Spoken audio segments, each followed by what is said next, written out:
بسم اللہ الرحمن الرحیم الحمد للہ رب العالمین والصلاة والسلام علی سید المرسلین وعلی آلہ وصحبہ اجمعین اما بعد۔ علم النحو وہ علم ہے جس میں اسم فعل اور حرف کو جوڑنے کا طریقہ اور معرب اور مبنی ہونے کے لحاظ سے تینوں کلموں کی آخری حالت کو معلوم کرنا۔ علم النحو کا موضوع کلمہ اور کلام ہے۔ علم النحو کی غرض و غایت یہ ہے کہ انسان عربی زبان لکھتے اور بولتے وقت غلطی سے محفوظ رہے۔ درس نمبر 8، صفحہ نمبر 53، مرفوعات کا بیان، اسماء معمولہ کا بیان۔ آپ کو یاد ہوگا کہ پچھلے درس میں ہم نے جملہ شرطیہ کا بیان پڑھا۔ آج ہم اس درس میں اسماء معمولہ کا بیان پڑھیں گے۔ اسم معمول کی 3 قسمیں ہیں: مرفوع، منصوب، مجرور۔ جب بھی اسماء معمولہ یا اسم معمول کا نام آئے گا تو آپ کو یہ بات جاننا ضروری ہے، یا تو وہ مرفوع حالت میں ہوگا یا منصوب ہوگا یا مجرور ہوگا۔ مرفوع کی مثال: مرفوع وہ معمول ہے جو حالت رفع میں ہو، جیسے جاء زید، میں زید، زید جو ہے یہ مرفوع ہے۔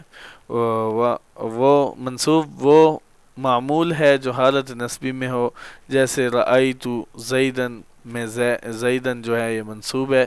مجرور وہ معمول ہے جو حالت جری میں ہو، جیسے مررت بزید، مررت بزید میں زیدن یہ مجرور ہے۔ مرفوعات کا بیان: مرفوعات 8 ہیں: فاعل، نائب فاعل، مبتدا، خبر، افعال ناقصہ کا اسم، حروف مشبہ بالفعل کی خبر، ما ولا مشتین بلیس کا اسم، لائے نفی جنس کی خبر۔ ٹھیک ہے، تو یہ آپ نے بہت اچھے طریقے سے یاد کر لینی ہے۔ یہی بار بار یہ جب عبارت پڑھیں گے ہم اس کی نحو کی تو اس میں یہی چیزیں استعمال ہوتی ہیں۔ جی آگے، نمبر 1، فاعل کا بیان۔ فاعل وہ اسم ہے جو اپنے سے پہلے والے فعل یا شبہ فعل کا مسند الیہ ہو اور اس فعل یا شبہ فعل کا اس کے ساتھ قیام ہو، جیسے نجح مؤمن، میں مؤمن، اقائم ابوہ، میں ابوہ۔ ٹھیک ہے، فائدہ کیا ہے؟ فائدہ شبہ فعل سے مراد اسم فاعل، اسم مبالغہ، صفت مشبہ، اسم تفضیل، اسم فعل اور مصدر ہے۔ فاعل کی 2 قسمیں ہیں: اسم ظاہر جیسے نصر زید، میں زید جو ہے فاعل ہے، ٹھیک ہے، اور دوسری قسم اسم ضمیر جیسے زید نصر، ٹھیک ہے، میں نصر کا فاعل ہوا ضمیر ہے، ٹھیک ہے۔ یہ جو ہوا اس کے اندر جو اندر چھپی ہوئی خفیہ ضمیر ہے وہ ہوا ہے کہ اس نے مدد کی۔ میں نصرہ میں فاعل کا ہوا ضمیر ہے۔ فاعل کے احکام: نمبر 1، فاعل کو فعل سے پہلے لانا جائز نہیں ہے، یہ بات آپ یاد رکھ لیں۔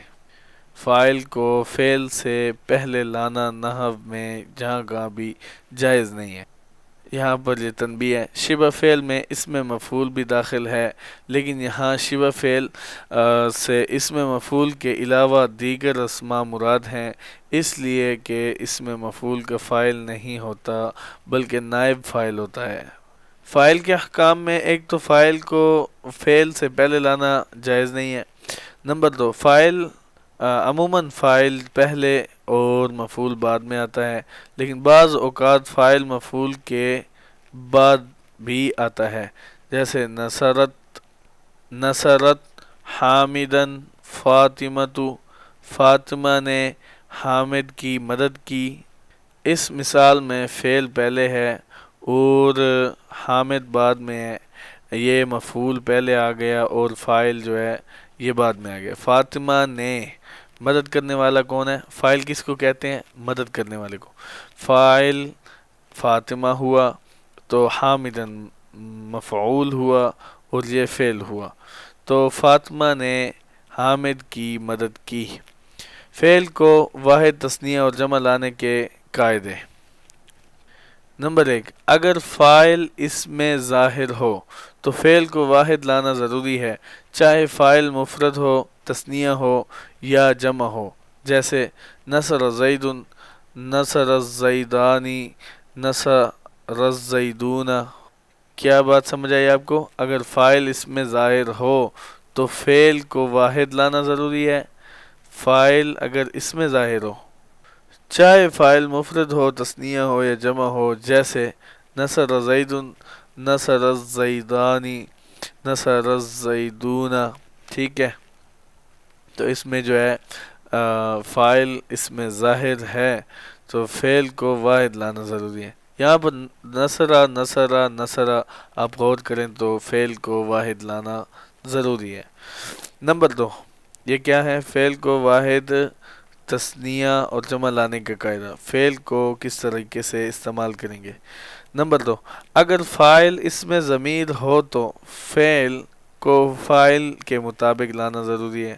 فاعل کیا ہو؟ اس میں ضمیر ہو اور فعل کو فاعل کے مطابق لانا ضروری ہے. یعنی اگر فاعل مفرد ہو تو فعل کو مفرد لائیں گے، اگر فاعل تثنیہ ہے تو فعل کو تثنیہ لائیں گے، اور اگر فاعل جمع ہے تو فعل کو جمع لائیں گے.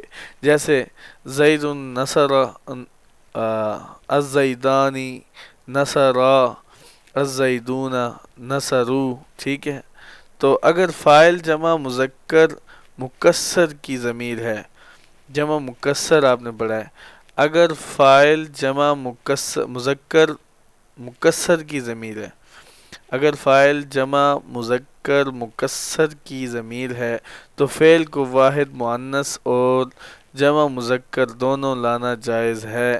جیسے الرجال قامت، الرجال قاموا. ٹھیک ہے. نمبر 4، اگر فاعل جمع مؤنث سالم یا جمع مؤنث مکسر کی ضمیر ہے تو فعل کو واحد مؤنث اور جمع مؤنث دونوں لانا جائز ہے. جیسے المسلمات جاءت، المسلمات جئنا، النساء جاءت، النساء جئنا. فعل کو مذکر اور مؤنث لانے کا قاعدے. پہلا، دو صورتوں میں فعل کو واحد مؤنث لانا ضروری ہے.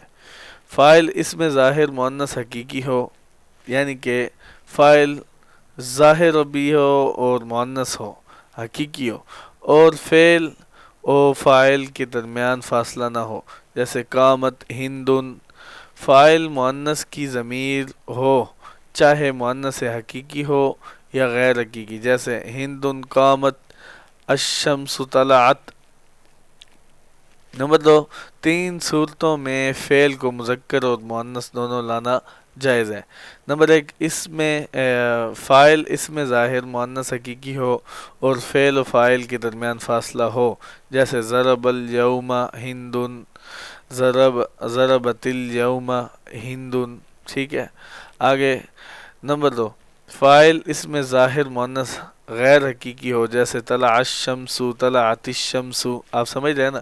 نمبر 3، فاعل اس میں ظاہر جمع مذکر مکسر یا جمع مؤنث مکسر ہو، جیسے قام الرجال، قامت الرجال، قال نسوۃ، قالت نسوۃ. ٹھیک ہے، آگے نائب فاعل کا بیان ہے. یہ ہم جو ہے نا کل انشاءاللہ پڑھیں گے. آج کا ہمارا سبق جو ہے یہاں تک ہوا. تو اللہ تعالیٰ سے دعا ہے کہ آپ کا اور ہمارا پڑھا لکھا قبول و منظور فرمائے. جن بھائی دوستوں نے پچھلے اس کورس کی پچھلی ویڈیوز نہیں دیکھی، یا وہ عربی کا معلم یا دوسرے کورس درس نظامی کے دوسرے کورس کرنا چاہتے ہیں، پڑھنا چاہتے ہیں، سیکھنا چاہتے ہیں، تو ہمارے اس چینل پر پوڈ کاسٹ اسلامک پبلک پلے لسٹ میں علیحدہ علیحدہ نام سے موجود ہیں، اور ان میں صرف کا حصہ اول مکمل ہو چکا ہے. اور اس کے علاوہ ہمارے اس چینل پر منطق، تفسیر، ترجمہ تفسیر اور عربی کا معلم بھی پڑھایا جا رہا ہے۔